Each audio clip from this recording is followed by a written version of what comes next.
Kajing kala kasun beneng bat kajing shit ha kajela kala nang kiu ha Meghalaya ha kaba kala don kajing kerdu ha Shillong bat tura ha kitayo balala bat kani kajing long kan nang kham sniu lada uslap uslem banwan. Ka Sorkar Meghalaya hinin kasngi kala penlong ya kajing yalang bat kitanat baper bat Menteri rangba bat Chief Secretary kila shimkia ya kani kajing long ha Shillong bat tura. Menteri katanat PHE Marcus Marak ulapan pau ya kajing sngokia jong halor kajing duna ha kitilong ha Shillong batura kabala penlong ya kishnong kitau ban kerdu Menteri ulapan tip ru baka Sorkar katmu ban Pntreikam ya ki Katto Katne ki project ba Shongdor laispa sanpau Klur Tyngka ban Pynkhieim ya kitilong ha kawa yo bat ganol ki ba pendap ya ka Shillong batura.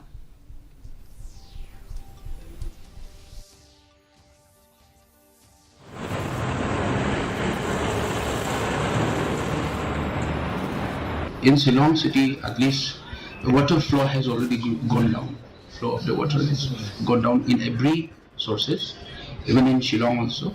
So that is why most of the localities might be facing this acute shortage of water. We can't do anything with this. As you all know, this is related to the global warming, climate change issues.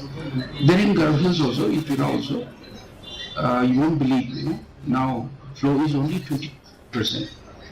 Flow is only 20%. What will happen next? We are so scared. In the next 1 month, if rain doesn't come, then there will be severe crisis we will be facing.